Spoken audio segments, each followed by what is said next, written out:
Good morning દોસ્તો. આજનો આપણો ટોપિક છે કિર્ચોફનો નિયમ.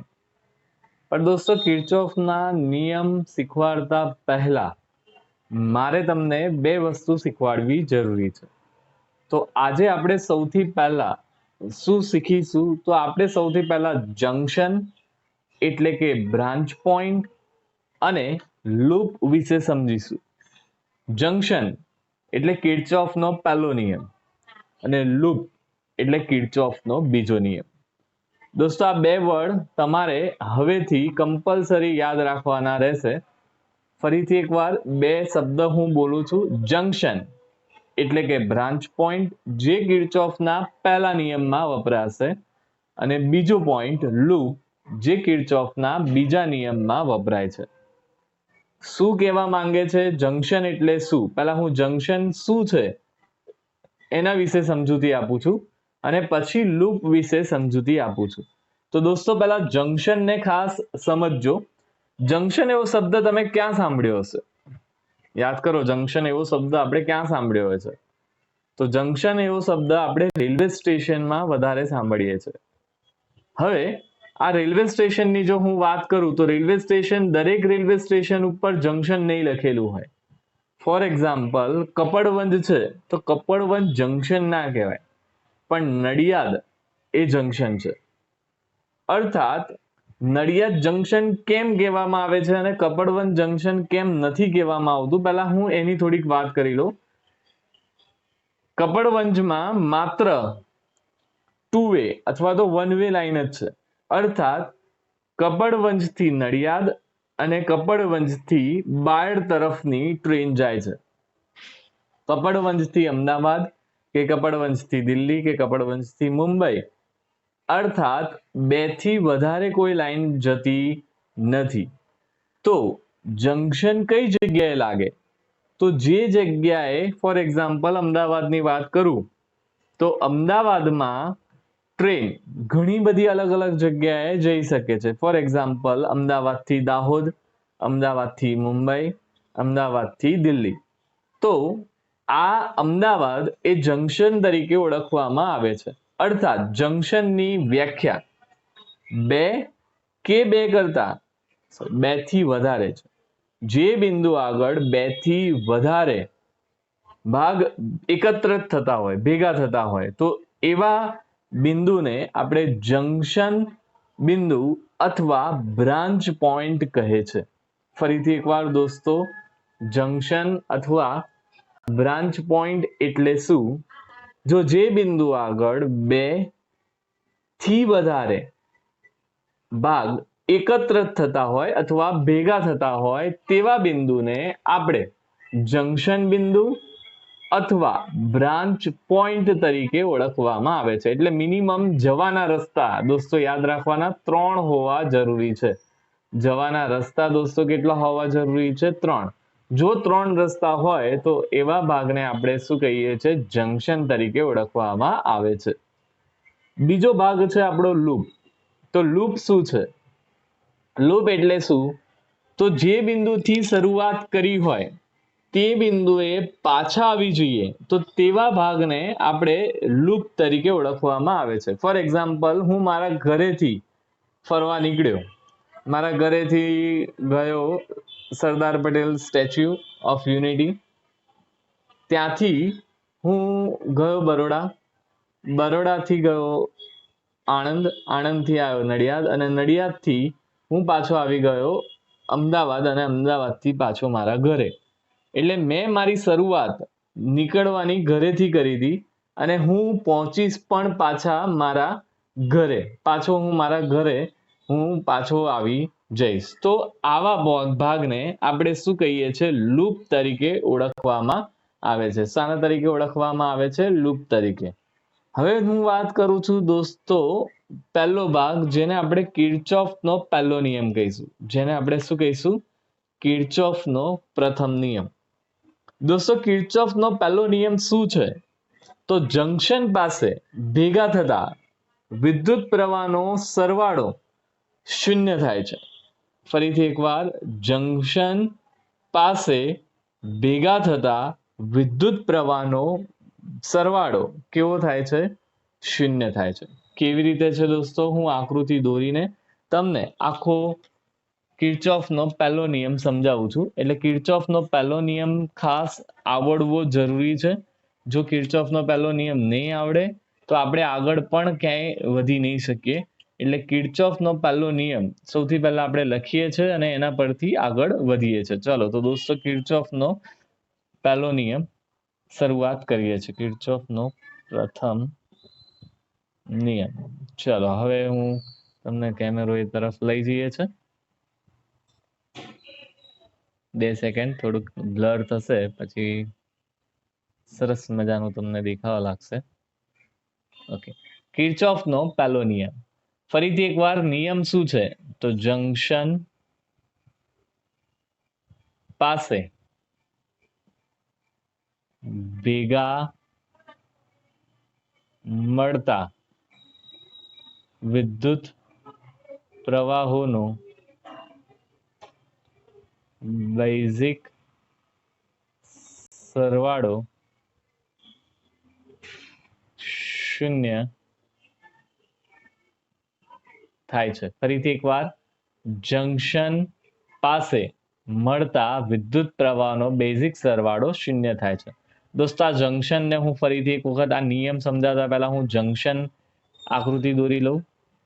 ધારો કે મારી પાસે એક આવું આકૃતિ છે, બે બિંદુઓ છે. એ આપણે બધાના નામ આપી દઈએ. આનું નામ બી, આનું નામ સી, આનું નામ ડી, આનું નામ ઈ અને આનું નામ એફ. તો મારી પાસે એવા બે બિંદુઓ છે જેમાંથી જવાના રસ્તા 3 બને છે. કયા કયા? એ અને ડી. જો એ થી બી જવાય, એ થી એફ જવાય અને એ થી ડી પણ જવાય. ફરીથી એકવાર, એ થી રસ્તાઓ કેટલા જોવા મળશે? 3. એ થી ક્યાં જવા મળશે? એ થી જવા મળશે આપણને, એ થી જવા મળશે બી, એ થી જવા મળશે એફ અને એ થી જવા મળશે ડી. એવી જ રીતે ડી ના કેટલા રસ્તા થશે? તો ડી ના પણ 3 રસ્તા થશે. બી થી જવાશે સી, સી થી જવાશે ઈ અને ઈ થી જવાશે, ડી થી જવાશે એ. એટલે આ એ અને ડી બિંદુને જંકશન કહે છે. જંકશન બિંદુ એટલે શું? તો નેટવર્ક એટલે કે પરિપથમાં 2 થી વધારે વાહકો ભેગા થતા હોય એ બિંદુઓને શું કહેવામાં આવે છે? જંકશન તરીકે ઓળખવામાં આવે છે. બીજો ભાગ આપણે કીધો લૂપ. દોસ્તો લૂપ એટલે શું? તો આ ઉપરવાળી જ આકૃતિને ફરીથી દોરું છું. એ બી સી ડી ઈ અને એફ. મેં એથી શરૂઆત કરી, ગોળ ફરીને પાછો એ આવી ગયો, એને લૂપ કહેવાય. અર્થાત એ થી બી, બી થી સી, સી થી ડી, ડી થી ઈ, ઈ થી એફ અને એફ થી એ. જે બિંદુથી શરૂઆત કરો એ બિંદુએ પાછા આવી જાઓ. અથવા એને શું કહેવામાં આવે? વાહકોથી બનતા બંધ પરિપથને, વાહકોથી બનતા બંધ પરિપથ. લૂપ એટલે બંધ પરિપથ પણ કહેવાય. બંધ પરિપથને શું કહેવામાં આવે છે? લૂપ તરીકે ઓળખવામાં આવે છે. તો મેં સમજાવ્યું તમને જંકશન, મેં તમને સમજાવ્યું લૂપ. હવે આપણે તરફ પાછા વળીએ છીએ. કિર્ચોફનો કયો નિયમ? પ્રથમ નિયમ. કિર્ચોફનો પ્રથમ નિયમ શું કહે છે? જંકશન પાસે ભેગા મળતા વિદ્યુત પ્રવાહોનો બેઝિક સરવાળો, જંકશન પાસે ભેગા મળતા વિદ્યુત પ્રવાહનો બેઝિક સરવાળો કેવો થાય છે? હંમેશા શૂન્ય થતો જોવા મળે છે. તો કિર્ચોફનો પહેલો નિયમ, દોસ્તો આપણે કિર્ચોફનો પહેલો નિયમ કેવી રીતે સાબિત કરીએ છીએ? તો હું કિર્ચોફનો પહેલા નિયમ માટે એક આકૃતિ દોરું છું. મારી પાસે ટોટલ 5 લાઇન્સ ડ્રો કરી, એટલે 5 પ્રવાહ છે. આ પ્રવાહોના હું નામ આપી દઉં છું. કયા કયા પ્રવાહની દિશા કેવી રીતે જાય છે એ પણ હું ડ્રો કરી દઉં છું પહેલા, અને પછી એ પ્રવાહોના નામ આપી દઈએ. જો દોસ્તો મેં અહીંયા આગળ તમને 2 એરો આ જંકશન પાસે જતા, આ ઓ બિંદુ કહેવાય. ઓ બિંદુને જંકશન બિંદુ કહેવાય. આ ઓ બિંદુને શું કહેવામાં આવે છે? જંકશન બિંદુ. આ પ્રવાહોના નામ આપીએ. આનું નામ છે I1, આનું નામ છે I2, આનું નામ છે I3, આનું નામ છે I4 અને આનું નામ છે I5. અંદર જવું અને બહાર જવું એમાં તમને વધારે ખબર પડશે. અંદર એટલે જંક્શન પાસે, અંદર કહેવાય જંક્શન પાસે, અને બહાર એટલે જંક્શન થી દૂર. અંદર કયા કયા પ્રવાહ જાય છે દોસ્તો, અને બહાર કયા કયા પ્રવાહ જાય છે? તો આકૃતિમાં જોઈને ખબર પડે. અંદર I1 જાય છે અને I3 જાય છે. અંદર કયા કયા પ્રવાહ જાય છે? I1 અને I3. અને બહાર તરફનો એરો કયા કયાનો છે? તો I2, I4 અને I5. એ કઈ તરફ જાય છે? બહાર તરફ. I2, I4 અને I5 એ કઈ તરફ જતા જોવા મળે છે? બહાર તરફ જોવા મળે છે. તો આને થિયરી, કિર્ચોફનો પહેલો નિયમ 2 માર્ક્સ માટે આઈએમપી છે. અને થિયરી કેવી રીતે પૂછાય? તો જંક્શન પાસે મળતા વિદ્યુત પ્રવાહો I1, I2, I3, I4, I5 એ આકૃતિમાં તેમના આપણે ધારેલી નિશાનીઓ વડે દર્શાવેલા છે. એમની પ્રવાહની દિશા આપણે શું કરેલી છે? ઓલરેડી દર્શાવેલી છે. ધારો કે તે બધા બિંદુઓ પાસેથી, એટલે કે I1 માંથી વિદ્યુત પ્રવાહ, એટલે I1 વિદ્યુત પ્રવાહમાંથી વિદ્યુત ભાર Q1, I2 માંથી Q2, I3 માંથી Q3, I4 માંથી Q4, I5 માંથી Q5 વિદ્યુત ભાર વહે છે. અને વિદ્યુત પ્રવાહની વ્યાખ્યા અનુસાર, શાની વ્યાખ્યા અનુસાર? વિદ્યુત પ્રવાહની વ્યાખ્યા અનુસાર. વિદ્યુત પ્રવાહનું સૂત્ર શું છે દોસ્તો? તો વિદ્યુત પ્રવાહનું સૂત્ર છે Q/T. તો દોસ્તો આપણે I1 બરાબર શું લખી શકીએ? Q1/T. I2 બરાબર શું લખી શકીએ? Q2/T. I3 બરાબર શું લખી શકીએ? Q3/T. I4 બરાબર Q4/T. I5 બરાબર Q5/T. 5 પ્રવાહ છે એટલે પાંચે ભાગ માટે આપણે લઈ લીધું. જો હું Q ને કરતા બનાવું, આ બધામાંથી Q વિદ્યુત ભારને કરતા બનાવું, તો Q1 બરાબર I1 into T, Q2 બરાબર I2 into T, Q3 બરાબર I3 into T, Q4 બરાબર I4 into T અને Q5 બરાબર I5 into T જેટલો ભાગ જોવા મળે. દોસ્તો આમાં આપણે કિર્ચોફના પહેલા નિયમને વિદ્યુત ભારના, પહેલા નિયમને આપણે વિદ્યુત ભારના સંરક્ષણનો નિયમ પણ કહે છે. યાદ રાખજો, જબ તક હે સંરક્ષણ તબ તક હે અચળ. આ આપણે 11મા ધોરણથી આ સ્લોગન શીખી ગયા છે. વિદ્યુતની દ્રષ્ટિએ અલગ કરેલા તંત્રનો સરવાળો કેવો થાય છે? અચળ થાય છે. અર્થાત કુલ વિદ્યુત ભારના સંરક્ષણનો નિયમ એટલા માટે વપરાયો દોસ્તો કે આપણે સૂત્ર વાપરીશું Q1 plus Q2 plus Q3 plus Q4 plus Q5 is equal to 0. પણ અંદર તરફ કયા કયા વિદ્યુત ભાર જાય છે? Q1 અને Q3. એટલે સૂત્ર લખાય Q1 પ્લસ Q3. ઓલા બધા ઓલી બાજુ જતા રહેશે. Q2 પ્લસ Q4 પ્લસ શું લખાશે? Q5. ફરીથી એકવાર, Q1 અને Q3 એ કઈ તરફ છે? અંદરની દિશામાં છે. જ્યારે Q2, Q4 અને Q5 એ કઈ દિશામાં જોવા મળશે? બહારની દિશામાં જોવા મળે છે.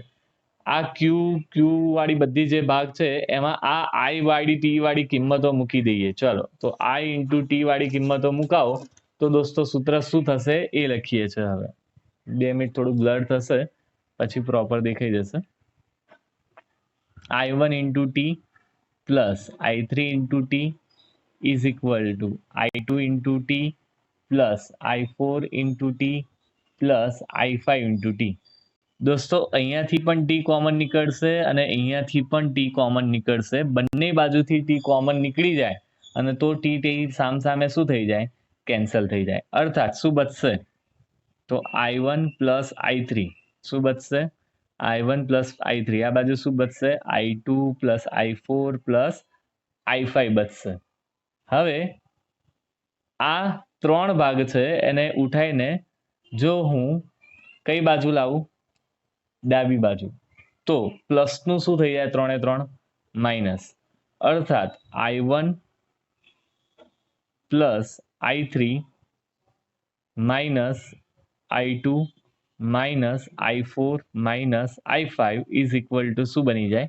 0. હું આને ક્રમમાં ગોઠવું છું ને બધાને સરવાળામાં લખું છું. એટલે I1 પ્લસ કૌંસમાં લખીશું -I2 પ્લસ માઇનસ માઇનસ થઈ જાય પ્લસ I3 પ્લસ -I4 ફરીથી plus minus minus plus minus I5 is equal to 0. આને કહેવાય વિદ્યુત પ્રવાહનો બેઝિક સરવાળો. આને શું કહેવામાં આવે છે? વિદ્યુત પ્રવાહનો બેઝિક સરવાળો. અર્થાત sigma I is equal to શું થઈ જાય? 0.